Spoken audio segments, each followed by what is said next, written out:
सच्चाई सच छुपने नहीं देंगे। नमस्कार, आप देख रहे हैं देश की सच्चाई। सर, आप अपना पूरा परिचय दे दीजिए। मेरा नाम जवाहरलाल भारद्वाज हुआ। घर अशोक नगर, वार्ड नंबर 36 बेगूसराय हुआ। अभी आप जहाँ बैठे हुए हैं, ये मेरे छोटे पुत्र का व्यवसाय स्थल होटल जेम्स है और मैं जनसेवक हूँ।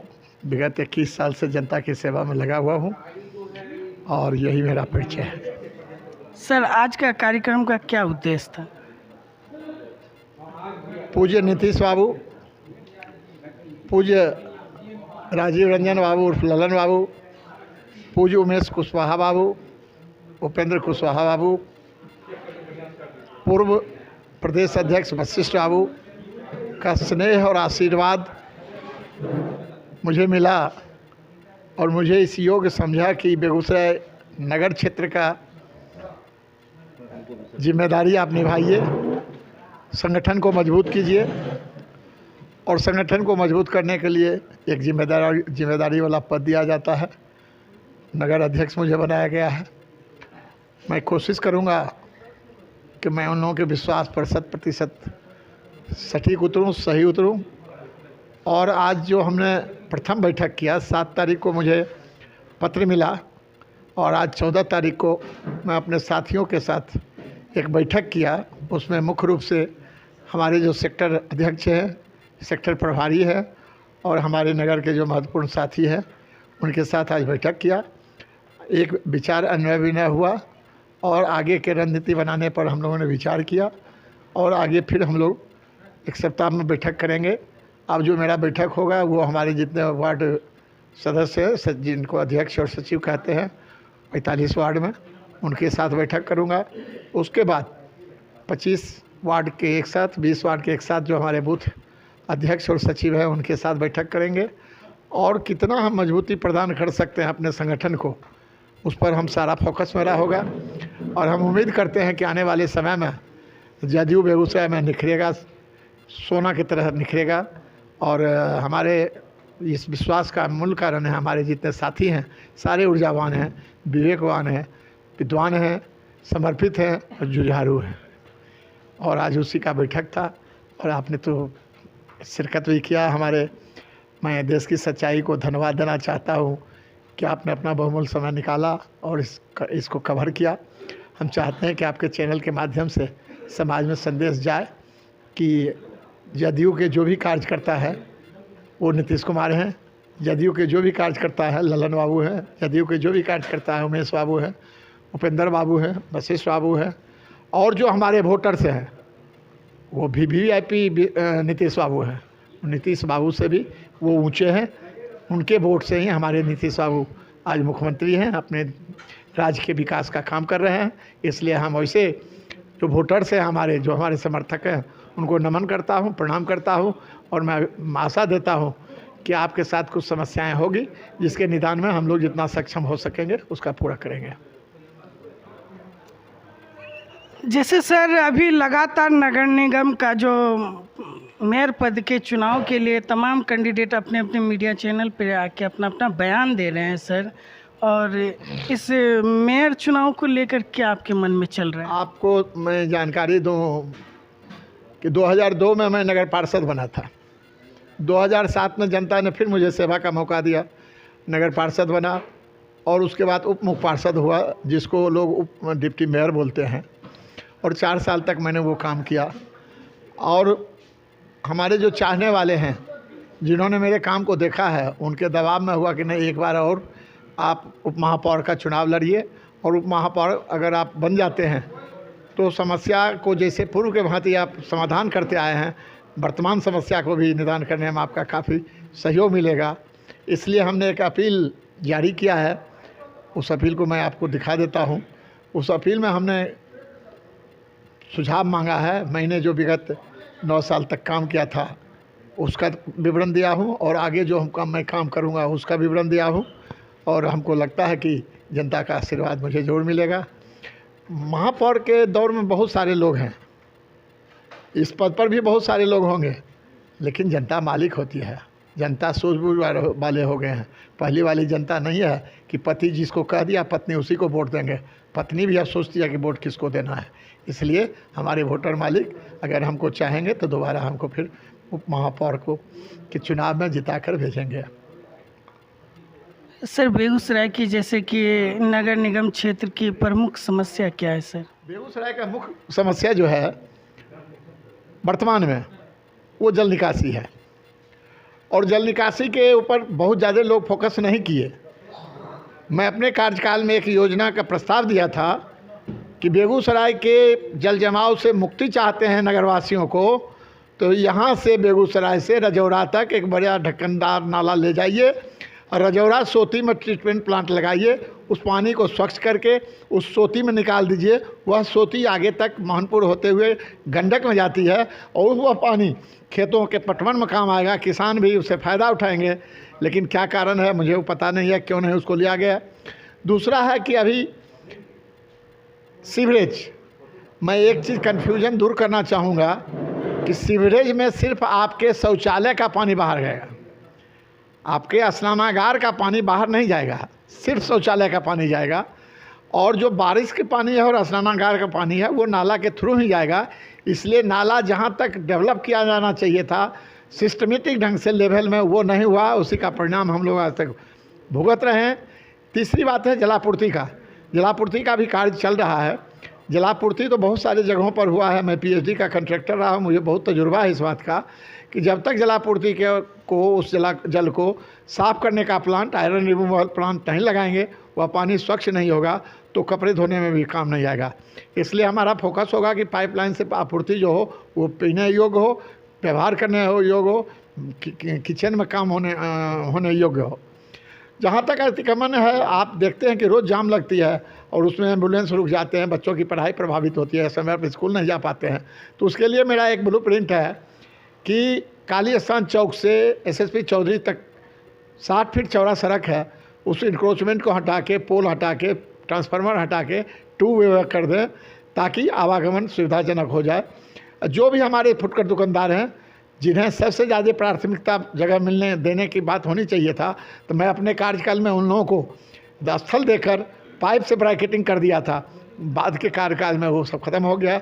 हम उन लोगों को भी समान जगह से, जहाँ ऐसी जगह नहीं होगा कि सामान खरीदने वाले आएंगे ट्रैफिक चौक और उनको कह देंगे कि चले जाइए आप रजौरा लेने के लिए, ऐसी बात भी नहीं होगी। सम्मानजनक ढंग से हम वैसे फुटकर विक्रेताओं को व्यवस्थित करूँगा।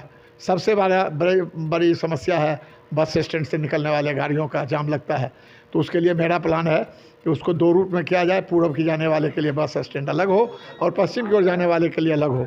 ई रिक्शा अभी मुख्य रूप से हमारे जाम के कारण होते हैं। उनमें जो हमारी रिक्शावाली है भर दिन 2 पैसेंजर 1 पैसेंजर लेके दौड़ते रहते हैं, 300-400 रुपया लेते उनको कमाते कमाते उनकी स्थिति खराब हो जाती है। अगर रूट तय कर देंगे, एक रूट में 50 और 100 रिक्शा रहेंगे, 500 रिक्शा का भीड़ नहीं होगा तो उनको 1000 रुपये की कमाई होगी और जाम से भी निजात होगा।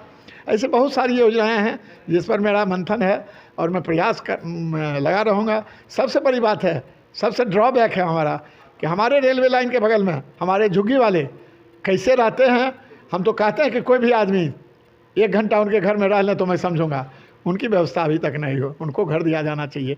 हमारे नीतीश बाबू ने तो घर के लिए पैसा 60,000 रुपया देते हैं कि आप ज़मीन खरीदिए और उस पर पैसा घर बनाने के लिए मोदी जी और नीतीश बाबू के फंड से पैसा मिलता है, आप वैसा घर बनाइए। लेकिन उसको करने के लिए आगे किसी को आना होगा।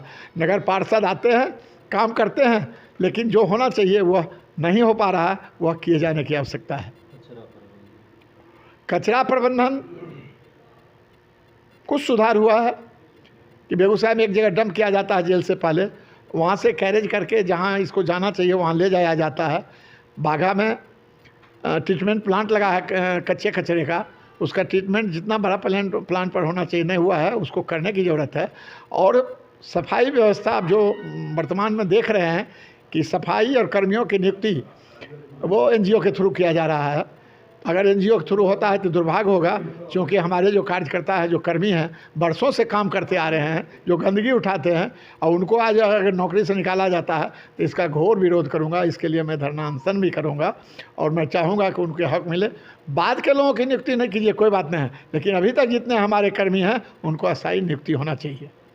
उनकी आय स्रोत भी कम है, 300 रुपया दिहाड़ी है, बोलते हैं कि हम लोग को नहीं पुसाते हैं इसमें। हम तो एक चीज़ कहेंगे पत्रकार महोदय, 300 रुपया कुछ नहीं है। हम गांव में एक मंदिर की स्थापना हुई, कुछ लोगों ने कहा कि आप क्या करते हैं, क्या कहते हैं, एक मंदिर था ही दूसरा मंदिर की स्थापना कर रहे हैं, कहाँ से चंदा आएगा। हमने चंदा हम नहीं मांगेंगे, चंदा मांगेंगे तो आप जो मेरे साथ दुर्व्यवहार करना चाहते हैं, लेकिन एक अपना दुर्गुण हमको दे सकते हैं। तो उन्होंने कहा क्या, हमने आप खैनी खाना छोड़ दीजिए, आप चाय पीना छोड़ दीजिए, आप पान खाना छोड़ दीजिए, उससे जो पैसा बचे वो मंदिर में दान कर दीजिए। तो एक आदमी 1 कप चाय पीते हैं, दिन में 4 कप चाय पीते हैं, 40 रुपया है, 40 से हम 1200 रुपया चाय पीने पर खर्च कर देते हैं, और जो मेरा गंदगी साफ़ करता है उसको 300 रुपया देते हैं। ये बहुत अनर्थ है, ये नहीं होना चाहिए। क्या आप जीतिएगा तो कुछ उनको बढ़ोतरी कीजिएगा? मैं प्रयास करूंगा। बोर्ड के बैठक में विभाग के हेड 2 होते हैं, एक महापौर होते हैं, एक नगर आयुक्त होते हैं, उसके नीचे उनके सहयोगी होते हैं, चाहे वार्ड कमिश्नर हो या उप महापौर हो या और पदाधिकारी जो हो, सिटी मैनेजर हो और अपर नगर आयुक्त हो। तो उन लोगों का काम है प्रोजेक्ट बढ़ाना। लेकिन हमको कहीं लगेगा कि हमारे प्रोजेक्ट को कोई आदमी उसको इग्नोर कर रहे हैं, तो इस बात को मैं सरकार तक ले जाऊँगा। आम जनता के लिए क्या संदेश देना चाहते हैं? आम जनता को तो यही कहेंगे कि जो चीज़ आप अपने लिए सोचते हैं वही दूसरे के लिए सोचिए। आप कहीं गंदगी कर रहे हैं तो उसको नहीं कीजिए। आप कोई रैपर आपके पास है, आप पान पराग खा लेते हैं, सड़क पर फेंक देते हैं, पान पराग की पुड़िया को सड़क पर फेंक देते हैं, उसको नहीं फेंकिए, डस्टबिन में डालिए। डस्टबिन नज़र नहीं आता है, पॉकेट में रख लीजिए, जहाँ डस्टबिन आवे वहाँ दे दीजिए। और शहर पर एक परंपरा देखे हैं कि दुकानदार झाड़ू लगाते हैं और अपने गंदगी को भी सड़क पर ला के छोड़ देते हैं, गाड़ी चलती है और फिर वही गंदगी उड़ के उनके दुकान के आगे चला जाता है। इस प्रवृत्ति को बदलें। डस्टबिन नगर निगम भी देता है और आप भी व्यवहार करते हैं तो 150 रुपया के लिए डस्टबिनों की परेशानी नहीं होती है। इसलिए कचरा प्रबंधन का सबसे बड़ी जिम्मेदारी हमारे जो हमारे नगर निकाय के रहने वाली जनता है, वो महान जनता की जिम्मेदारी है। उसको भी इस बात को समझें। खाली सिर्फ भरोसा पर नहीं रहें। हम पुलिस के भरोसा पर रहेंगे तो मेरा इज्जत, तो मेरा सुरक्षा नहीं हो सकता है। मुझे अपनी सुरक्षा के लिए मुझे स्वयं तत्पर होना होगा, मुझे आगे बढ़ना होगा। उसी तरह से सफाई कार्य के लिए भी मुझे आगे बढ़ना होगा, और जो हमसे नहीं होने वाला है उसमें हम नगर निकाय से मदद लेंगे, नहीं देगा तो उसके लिए संघर्ष करेंगे। बहुत बहुत शुक्रिया। परिचय दें। मैं संजय कुमार दिवाकर, चित्रगुप्त नगर पोखरिया, वार्ड नंबर 37 का निवासी हूँ और जनता दल यू का कार्यकर्ता हूँ। यही हमारा परिचय है। हमें बहुत खुशी हुई कि बिहार में नगर निगम का जो चुनाव होता है पूरे बिहार में होता है, और महापौर और उप महापौर का भी जो अब चुनाव के रूप में जो होने लगा है कि जनता वोट देगी, मेयर बनेगा, जनता वोट देगी, उप मेयर बनेगा। तो हम ऐसे कानून का माननीय नीतीश जी का आभार व्यक्त करते हैं कि आपने ऐसा कानून ला करके गरीब जनता, अमीर जनता, जनरल वाले सभी के लिए खुशहाली का आपने पैगाम दिया। नहीं तो उप मेयर और महापौर, उप महापौर को जो चुनाव होता था जिसमें आर्थिक क्षति होती थी, माननीय नीतीश कुमार जी ने आर्थिक क्षति को बचाने का काम किया है। और एक ईमानदार व्यक्ति को महापौर के रूप में यदि चुनाव जैसे हो रही है मतदान के रूप में एक अच्छे लोग चुन के आएंगे, ये जनता के लिए बहुत खुशहाली की बात है। नहीं तो आर्थिक रूप से मजबूत व्यक्ति वो अपने पद पे सुशोभित हो जाते थे, वो किन्हीं व्यक्ति को नहीं गुदानते थे, न वार्ड पार्षद को न जनता को, जो अपना मर्जी आता था वो करता था। आज ये नीतीश जी का कानून ला करके जनता को खुशहाली का पैगाम दिए, इसीलिए मैं माननीय नीतीश जी का आभार व्यक्त करता हूँ। इसमें छोटे बड़े सभी लोग अपना मौका आजमाएंगे। जनता जिनको अच्छा सोचेगी उनको विजय बना करके महापौर के रूप में सुशोभित करेंगे। बस यही मैं कहना चाहता हूँ। बहुत ये खुशी कानून आया है, हम लोग बहुत खुश हैं कि अपने हिसाब से अब जनता को जो पद से खड़ा होंगे ये महापौर और उप महापौर को बहुत सौभाग्य होगा कि हम लोग पहली बार चुनाव के रूप में, मतदान के रूप में उप महापौर, अब महापौर को मतदान करूंगा। मैं अपने आप को बहुत सौभाग्यशाली समझता हूं। धन्यवाद। बहुत शुक्रिया। सर आप किस नज़र से देखते हैं? सबसे पहले मैं अपना परिचय दे दूं। नाम है अवनीश कुमार वर्मा, कुछ लोग मुझे प्यार से कहते हैं पप्पू। पूरब चीनी मिल हसनपुर, पश्चिम शहर समस्तीपुर, उत्तर में जिला दरभंगा, दक्षिण में नदी गंगा, फूस नहीं फास नहीं, छप्पर पर घास नहीं, खुदाबंदपुर मुसहरी मकान है, नीतीश कुमार के साथ रहना मेरा काम है। जनता दल यूनाइटेड का झंडा पकड़ के आम आवाम के बीच काम करना है, यही मेरा परिचय तमाम है। सर्वप्रथम मैं देश की सच्चाई आपका जो चैनल है उसके माध्यम से नगर निकाय में जो चुनाव हो रहा है उसके लिए सूबे के मुखिया हर दिल अजीज, गरीबों मजलूमों की आवाज़, दलितों पीड़ितों अकलियतों के मसीहा श्री नीतीश कुमार जी को धन्यवाद देना चाहता हूं। जो हॉर्स ट्रेडिंग चल रहा था नगर निगम के अंदर में, चाहे वो बेगूसराय का मामला हो या अन्य जिस नगर निगम का मामला हो, उस पर विराम लगाने के लिए जनता के हक में, जनता के हित में, जनता को अपने मत का सही जगह पर प्रयोग करने के लिए जो उन्होंने एक आयाम चलाया है, जो जनता ही चुनेगा मेयर और डिप्टी मेयर, इसके लिए मैं सरकार को और सरकार में प्रतिनिधि सरकार के मुखिया श्री नीतीश कुमार जी को तहे दिल से हार्दिक वंदन, अभिनंदन और चंदन करता हूं। तो चूँकि परिचय के दरमियान मैं यह भी बता दूं, वर्तमान में मैं अभी व्यापार मंडल खुदावंतपुर से अध्यक्ष हूं। पूर्व में मैं युवा का भी प्रखंड अध्यक्ष रहा, पूर्व में मैं भी पार्टी का जिला का सचिव रहा 2 बार, पूर्व में मैं चूँकि कोऑपरेटिव में हूँ इसीलिए कोऑपरेटिव के प्रदेश महासचिव भी रहा, पूर्व में मैं पार्टी का विधानसभा प्रभारी भी रहा। अभी वर्तमान में पार्टी ने जो जवाबदेही दिया, बेगूसराय जिला अंतर्गत गरपुरा प्रखंड जो श्री कृष्ण सिंह की श्री बाबू की जो कर्मभूमि थी, वहाँ का मैं प्रखंड प्रभारी हूँ। इसीलिए मैं आपके चैनल के माध्यम से एक बात साफ तौर पर कह देना चाहता हूँ, नगर निगम का जो चुनाव होगा, हमारे दल से जो सीनियर उम्मीदवार होंगे, जो सीनियर लोग होंगे, जो सूझबूझ वाले लोग हों, चाहे मेयर पद के लिए जो वर्तमान अभी आए हैं, जब तक नोटिफिकेशन नहीं होता कितने लोग आएंगे इसकी कोई गारंटी नहीं है। हो सकता है एक दल हमारे दल से 2-4 कैंडिडेट आ जाएंगे, लेकिन अभी तक जो उम्मीदवार हैं उसमें मैं पूर्व मेयर भाई संजय जी को समर्थन करने का मन में भी ये सोचे हुए हूँ, और डिप्टी मेयर पद में श्री नगर के अध्यक्ष श्री जवाहरलाल भारद्वाज जी को मैं तन मन धन से मदद करूँगा।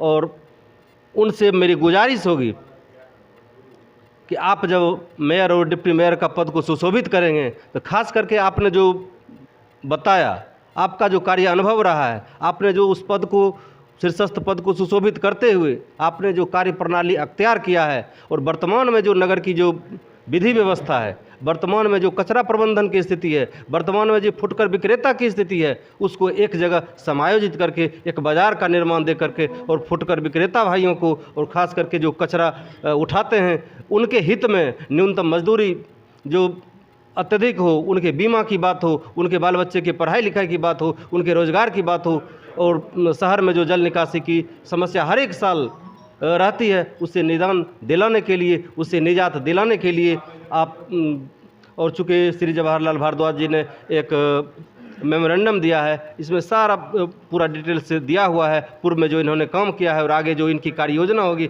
अगर जनता ने इनको महिमा मंडित किया, अगर जनता का इनको आशीर्वाद मिला तो निश्चित तौर पर ये खरा उतरने का प्रयास करेंगे, और मैं इनके लिए तहे दिल से समर्थन में रहूँगा। और मैं आपके चैनल के माध्यम से आज वैलेंटाइन डे है, और इस वैलेंटाइन डे के उपलक्ष्य में तमाम नगरवासियों को बधाई देता हूं। और जिस तरह से प्यार उभरता है, प्यार उमड़ता है, और एक विदेश के लोग जो इस आज के इस पर्व को शुरुआत किया था, और इस शुरुआती दौर में आज के बैठक के माध्यम से मैं तमाम नगरवासियों को बधाई देता हूं, तहे दिल से हार्दिक अभिनंदन करता हूं। धन्यवाद। बहुत बहुत